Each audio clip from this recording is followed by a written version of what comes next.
Hello everyone, आज हम करेंगे ज्योग्राफी का चैप्टर 2 इनसाइड आवर अर्थ। तो सबसे पहले हम पढ़ेंगे इंटीरियर स्ट्रक्चर ऑफ अर्थ। अर्थ के अंदर क्या क्या है। अर्थ की 3 लेयर्स हैं। फर्स्ट लेयर को हम क्रस्ट कहते हैं, दूसरी को मेंटल और थर्ड लेयर जो है उसको हम कोर कहेंगे। उसके बाद हम पढ़ेंगे types of rocks and rock cycle और मिनरल्स। तो आज हम पढ़ेंगे कि अर्थ के अंदर क्या क्या होता है।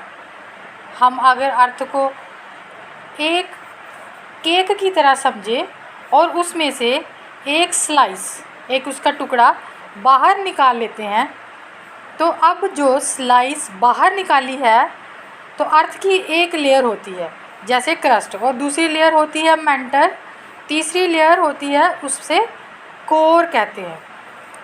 फिर हम सोचते हैं कि जैसे टेनिस होता है ना, टेनिस की बॉल है ना, टेनिस की बॉल के अंदर अगर हम उसको देखें तो उसको दबाकर चेक करते हैं, वो अंदर से हमें लगता है वो खोखली है, खाली है। तो क्या अर्थ भी अंदर से खाली है? क्या हम सोच सकते हैं कि अंदर से अर्थ भी खाली है? तो आंसर है जी नहीं। अर्थ के अंदर बहुत कुछ है। अर्थ के अंदर इतना कुछ है कि अगर हम उसको सर्च करने लगेंगे तो हमें बहुत कुछ मिलेगा, जिसको जहाँ पे लेयर्स हैं, ठीक है, परतें जिसको हम कह सकते हैं। अब हम आपको आसान सी एक एग्जांपल एक उबले हुए अंडे की देते हैं। अर्थ को समझने के लिए, उसके स्ट्रक्चर को समझने के लिए अगर हम एक उबला हुआ अंडा लेते हैं, यानी अंडा जो है उसको हम मानते हैं वो अर्थ है, और उसके ऊपर वाला छिलका जिसको कैल्शियम पोर्शन होता है उसका, वो हार्ड पोर्शन है, बहुत सख्त होता है, उस पोर्शन को हम मान लेते हैं कि वो क्या है, क्रस्ट है। उसके अंदर जो सफ़ेद कलर का पोर्शन होता है उसको हम मेंटर कहेंगे, और अंडे के अंदर पीले रंग का पोर्शन जॉब जिसको कहते हैं, तो उसको हम मान के चलते हैं कि वो अर्थ का कोर है। ओके। उसके बाद अर्थ की ऊपर वाली लेयर जो होती है उसे हम क्रस्ट कहेंगे। सबसे थिनेस्ट और वो क्या है, सबसे पतली लेयर है, और उसका टोटल जो डिस्टेंस है कितनी है मोटी, वो 35 kilometre on the continental mass. Continental mass से वो 35 किलोमीटर की उसकी लंबाई है। कॉन्टिनेंटल क्रस्ट जो ओशियन के ऊपर है, ओशियन जो समुंदर होता है ना, महासागर, उसके ऊपर जो परत पाई जाती है उसको कॉन्टिनेंटल क्रस्ट कहेंगे। इसमें सिलिका और अल्मीना ये इससे बनती है। अब कॉन्टिनेंटल क्रस्ट और ओशियानिक क्रस्ट ये दोनों जो हैं मिनरल्स हैं। अब इसमें क्या है, सिलिका एंड मैग्नीशियम। अब बच्चों हम पढ़ेंगे अब मेंटल। जो मेंटल है वो क्या है, just beneath the crust is mental, मतलब क्रस्ट के नीचे मेंटल होती है। बीनीथ मतलब उसके डाउन, उसके नीचे। और मेंटल कैसे बनती है, क्रस्ट बिल्कुल सख्त होती है, हार्ड होती है। आपने मिट्टी का ऊपर वाला पोर्शन देखा होगा, वो बहुत ही सख्त होता है। और मेंटल जो है वह सख्त नहीं होता, मेंटल हार्ड नहीं है, मेंटल सॉफ्ट है। मेंटल को मैग्मा भी कहते हैं। ये सेमी लिक्विड स्टेट में होती है। सेमी लिक्विड मतलब ना ज़्यादा मोटी ना ज़्यादा पतली। मानो कि जैसे हम लोग घर में खीर बनाते हैं, ये उसी की तरह होती है, ना पतली ना मोटी। अब जिसे लावा भी कहा जाता है। अब 35 किलोमीटर से 2900 किलोमीटर जाएंगे तो हमें कोर मिलेगा। 35 किलोमीटर के आगे हम जाएंगे कितना, 2900 किलोमीटर तक अगर हम नीचे जाएंगे तो हमें मिलेगा कोर। अब कोर क्या है, कोर है inner most layer of the earth is the core. Inner most layer मतलब सबसे अंदर वाली लेयर, सबसे अंदर वाली परत जो है उसको कोर कहेंगे। अब इसका रेडियस क्या है, radius of the core is about 3500 kilometre. इसका रेडियस है 3500 किलोमीटर, और ये इम्पॉर्टेंट है। डायामीटर कितना हुआ इसका टोटल अगर हम करेंगे तो 7000 किलोमीटर इसका डायामीटर निकलेगा। अब स्टूडेंट्स इसका जो ये तो हो गया हमारा इंटीरियर ऑफ अर्थ। अर्थ की 3 लेयर होगी। सबसे पहली होगी इसकी हमने बताया क्रस्ट है, फिर दूसरी आ गई इसकी मेंटल, और थर्ड इसकी आ गई कोर, ठीक है। अब उसके बाद नेक्स्ट हम इसका जो पार्ट है वो करेंगे रॉक्स एंड मिनरल्स। अब रॉक्स क्या है, मिनरल्स क्या है। रॉक्स को हम अगर हम देखें तो हम यही कहते हैं, रॉक्स मतलब चट्टान, जो बड़ी सख्त जो पोर्शन हो गया मिट्टी का उसको हम रॉक कहेंगे, जब पहाड़। तो क्रस्ट से ही हमें रॉक्स और मिनरल्स मिलते हैं, ये तो हम सभी को पता है। अर्थ क्रस्ट में बहुत सारी रॉक्स पाई जाती है। ज़मीन के ऊपर अगर हम देखें क्रस्ट में बहुत सारी मोटी मोटी जो रॉक्स जिसको हम कहते हैं वो हमें मिल जाती हैं, और हर एक रॉक जो होती है उसमें अलग अलग मिनरल भी होता है। अब रॉक क्या होती है, अब हमें सबसे पहले ये पता होना चाहिए कि रॉक एक्चुअली है क्या। मिट्टी, रॉक को हम मिट्टी कह सकते हैं, लेकिन हमें मिट्टी लिखना नहीं है कि हम जाएंगे पेपर में लिख देंगे रॉक मीनिंग ऑफ रॉक, तो हम लिख देंगे meaning of rock is equal to मिट्टी। तो ऐसा नहीं है। क्या लिखेंगे, rocks are the natural mass of mineral metal. मतलब रॉक जो है नेचुरल, जो कुदरती खुद बनती है, नेचुरली होने वाला एक सब्सटेंस है, अचानक से खुद से बनता है। तो मिट्टी तो नेचुरली बनती है, ये तो हमें सभी को पता है। अब नेचुरल मास में अलग अलग तरह के मिनरल्स पाए जाते हैं, ठीक है। और बच्चों ये जो मिनरल मास बनता है ना, ये अलग अलग कलर की और अलग अलग साइज़ के भी हो सकते हैं, ठीक है। इनका कलर अलग अलग होगा, इनका साइज़ भी अलग अलग होगा। जैसे सख्त भी हो सकते हैं, बहुत हार्ड होते हैं, और बहुत ही सॉफ्ट भी हो सकते हैं। अब रॉक्स कितने टाइप्स के होते हैं, अब हमें ये पता होना चाहिए कि अगर रॉक्स हैं तो रॉक्स जो है वो कितनी तरह के होंगे, ठीक है। तो रॉक्स 3 तरह के हैं। सबसे पहला क्या है, इग्नियस रॉक, दूसरा क्या है सेडिमेंट्री रॉक, और तीसरा है मेटामॉर्फिक रॉक्स। कौन कौन से हो गए, इग्नियस, सेडिमेंट्री और मेटामॉर्फिक रॉक्स। अब पहले हम सबसे पहले पढ़ेंगे इग्नियस रॉक्स जो है उसको, वो क्या है। अब पहला क्या है, इग्नियस कैसे बनता है। तो जैसे माउंटेन है, जिस तरह से पहाड़ हैं और माउंटेन के अंदर बहुत ज़्यादा हीट होती है, ठीक है, गर्मी होती है, और वो हीट इतनी ज़्यादा है कि हीट जो है वो उसके अंदर, माउंटेन के अंदर का जो लावा है वो बाहर निकलने की कोशिश करता है। हीट जो है जब वो बाहर निकलती है और फिर अचानक से एक ब्लास्ट होता है, और ब्लास्ट होने के बाद उसके अंदर से जो चीज़ निकलती है लावा की फॉर्म में जो चीज़ बाहर आ जाती है उसे क्या कहेंगे हम, मतलब उसको हम लावा कहेंगे। और जब वो लावा कूल डाउन हो जाता है, मतलब जब वो लावा ठंडा हो जाता है, आपको पता होना चाहिए कि जब भी किसी माउंटेन के अंदर ब्लास्ट होता है तो उसके अंदर से जो लिक्विड पदार्थ निकलता है वो बहुत ही गर्म होता है, ठीक है। और जब वो जहाँ जहाँ गिरता है और वहाँ वहाँ वो ठंडा हो जाता है, और वो क्या रॉक की फॉर्म बन जाती है, वो रॉक की फॉर्म ले लेता है, ठीक है, मतलब पत्थर की तरह सख्त हो जाता है, समझ आई। और उस पत्थर को हम इग्नियस रॉक बोलेंगे, उस पत्थर को हम क्या कहेंगे, इग्नियस रॉक। और ये भी 2 तरह के होते हैं।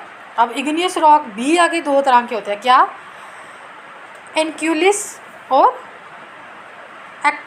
एक्सक्लूसिव, इंक्लूसिव और एक्सक्लूसिव, ठीक है। अब इंक्लूसिव रॉक्स में क्या है, ये वो रॉक्स हैं जो अंदर ही अंदर पत्थर बन जाते हैं, बाहर नहीं निकलते हैं, और अंदर ही अपने आप में ये सख्त हो जाते हैं और पत्थर बन जाते हैं। अब एक्सक्लूसिव रॉक्स जो है वो क्या है, वो वह रॉक्स हैं जो एकदम से लावा बनकर बाहर आ जाते हैं, और जब लावा ठंडा हो जाता है तो वह रॉक्स जो है वो क्या कर लेते हैं, वो लावा जो है वो रॉक्स की फॉर्म ले लेता है, बड़े बड़े पहाड़ या चट्टानों की तरह बन जाते हैं और पत्थर बन जाते हैं। तो ये हो गया हमारा इग्नियस रॉक। अब जैसे एग्जांपल के लिए हम देखेंगे डक्कन प्लेट्यू जो है ना हमारा, वह पूरा इसी से बना हुआ है। डक्कन प्लेट्यू जो है वो इग्नियस रॉक की ही एग्जांपल है। उसके बाद बच्चों सेकंड हम कौन सा करेंगे, सेडिमेंट्री रॉक। अब सेडिमेंट्री रॉक क्या है, जब इग्नियस रॉक्स लुढ़क कर, जब मानो किसी पहाड़ के ऊपर से कोई पत्थर गिरता है ना, नीचे की तरफ आएगा और छोटे छोटे पार्ट्स में डिवाइड हो जाता है। वो जब कोई पत्थर ऊपर से गिरेगा तो वो नीचे आते आते बिल्कुल टूट जाता है, छोटे छोटे उसके पीसीस हो जाते हैं, उसे हम सेडिमेंट्री रॉक कहते हैं। और फिर जब बड़ी ज़्यादा बारिश होती है, जब बहुत ज़्यादा हवा चलती है, तो ये सारे टुकड़े जो हैं किसी एक जगह इकट्ठे हो जाते हैं, है ना, और फिर बहुत सख्त हो जाते हैं, इसे हम सेडिमेंट्री रॉक कह सकते हैं। तो पता चल गया ना कि सेडिमेंट्री रॉक के बारे में। अब इसे एग्जांपल जैसे सैंडस्टोन जो है वो सेडिमेंट्री उसकी रॉक की एग्जांपल है। अब थर्ड जो है हमारे पास सेडिमेंट्री रॉक हो गया, दूसरा हो गया हमारा एक हो गया इग्नियस। अब थर्ड है मेटामॉर्फिक रॉक। तो मेटामॉर्फिक रॉक में हम क्या करेंगे, ये कैसे बनता है। अब जो इग्नियस और सेडिमेंट्री रॉक दोनों हैं, उनसे मेटामॉर्फिक रॉक कैसे बनता है, कैसे चेंजेस आती है। जब इग्नियस और सेडिमेंट्री रॉक को बहुत ज़्यादा हीट गर्मी देंगे या और उसको बहुत ज़्यादा प्रेशर देंगे तो वो मेटामॉर्फिक रॉक्स में कन्वर्ट हो जाएगा, उसमें बदल जाएगा। जैसे हैवी रेनफॉल हो गया, जहाँ बहुत ज़्यादा हीट, जब प्रेशर पड़ता है तो ये मेटामॉर्फिक रॉक बन जाती है। आप यहाँ पर एक डायग्राम देख सकते हैं, ठीक है। ये डायग्राम है सेडिमेंट्री रॉक को मेटामॉर्फिक रॉक में कन्वर्ट होते हुए इसमें दिखाया गया है कि किस तरह से मेटामॉर्फिक रॉक्स जो है वो बनती हैं। तो अब आगे देखो बच्चों, रॉक्स जो है वो किस लिए होते हैं, ठीक है। तो उससे हम पहले क्या होता था, जब हम बच्चे थे तो उससे रॉक्स जो होते थे छोटे छोटे इसके पत्थर, इससे गेम्स भी खेलते थे हम, जैसे जिसको पिट्ठू कहते हैं, या जैसे 7 स्टोन्स होगी, जो हमारे पुराने पूर्वज थे ना, वो पिट्ठू जो है उसको बहुत अच्छी तरह से ये गेम जो है पुराने ज़माने में खेली जाती थी, ठीक है। अब आ गया रॉक साइकिल। तो लास्ट में हमारा टॉपिक है वो है रॉक साइकिल। अब हम सारा देखेंगे कि रॉक साइकिल जो है वो बनता कैसे है, किस तरह से पहाड़ हैं, पहाड़ों से कैसे वो इग्नियस रॉक बनती है, वहाँ से कैसे सेडिमेंट्स बनते हैं, फिर सेडिमेंट्री रॉक्स बनती है, और फिर उसके बाद मेटामॉर्फिक रॉक, और वो फिर से मैग्मा कैसे बन जाती है। तो क्या है, जैसे फर्स्ट सबसे पहले हमने देखा माउंटेन, ठीक है, पहाड़। अब माउंटेन में बहुत ज़्यादा क्या है, हीट है। जब वो हीट बाहर आती है लावा की फॉर्म में, तो वो क्या हो जाती है, बाहर निकल जाती है।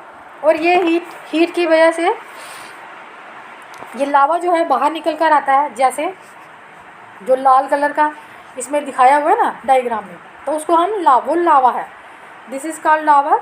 जब ठंडा हो जाएगा ना तो ये इग्नियस रॉक बन जाएगा। देखो अब माउंटेन के आगे वाला जो पोर्शन है वो इग्नियस रॉक है, लावा निकला और वो कहाँ पहुँच गया, इग्नियस रॉक में, वो ठंडा हो गया वहाँ पर आकर, ठीक है।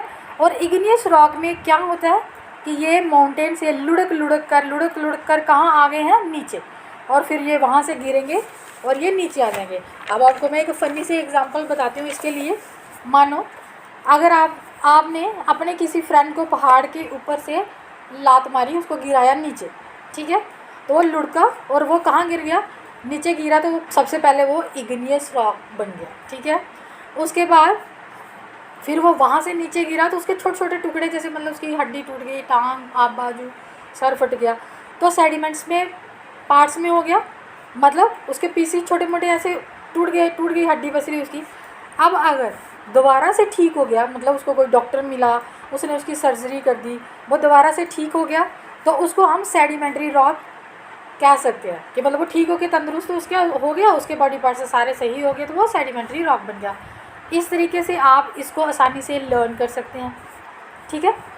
और जब हम सेडिमेंट्री रॉक को बहुत अधिक हीट और प्रेशर देते हैं, ठीक है, जब हम इनको बहुत ज़्यादा गर्मी देंगे तो ये क्या बन जाएगा, मेटामॉर्फिक रॉक्स, ठीक है। फिर ये मेटामॉर्फिक रॉक्स और नेक्स्ट ये मेटामॉर्फिक रॉक जो है वो फिर से मैग्मा बन जाता है। इसी को साइकिल कहते हैं कि एक चीज़ जो है वो टूटकर फिर कई हिस्सों में, कई तरह में उसकी चेंजेस जो है होती हैं, और उसके बाद फिर वो अपनी ओरिजिनल पोजीशन जो है वो ले लेती है। अब आप सोचेंगे कि ये दोबारा मैग्मा कैसे बन गया, एक पहाड़ के अंदर लावा निकला, फिर वो पहाड़ बना, फिर टूटा, फिर से वो चट्टान की तरह बना, फिर से पिघला और फिर से क्या बन गया, पहाड़ बन गया। ये तो बिल्कुल पजल हो गया ना। तो बच्चों, जब बहुत अधिक हीट और प्रेशर से दोबारा जो हमारे पास मेटामॉर्फिक रॉक है वो जो पिघल जाएगी, ठीक है, तो पिघलने के बाद फिर वो क्या करती है, धरती के अंदर चला जाता है। और यहाँ माउंटेन होंगे ना, वहाँ पर ये बहुत ज़्यादा हीट जो है वो पैदा करते हैं, और फिर ये दोबारा से लावा बन जाते हैं, और एक दिन ये लावा फिर से फूट जाता है, ठीक है। और उसके बाद मेटामॉर्फिक रॉक, फिर ये सेडिमेंट्री बन जाते हैं, फिर मेटामॉर्फिक रॉक बन जाते हैं। तो बच्चों कई बार सेडिमेंट्री रॉक्स जो है वो डायरेक्टली भी मैग्मा बन जाते हैं। आपने देखा होगा सेंटर में एक एरो लगा है सेडिमेंट्री रॉक से मैग्मा बनते हुए। तो ज़रूरी नहीं है कि सेडिमेंट्री रॉक से अब हमें मेटामॉर्फिक बने, नहीं, कई बार सीधा सेडिमेंट्री रॉक डायरेक्टली जो है वो मैग्मा बन जाता है। तो अब आपको समझ आ गया होगा, आई थिंक अब आपको कोई डाउट नहीं होगा बच्चों। तो आपको ये सारा अच्छी तरह से अंडरस्टैंड हो गया होगा इस चैप्टर के बारे में। तो हमारा चैप्टर आज कंप्लीट हो गया, ख़त्म हो गया, ठीक है।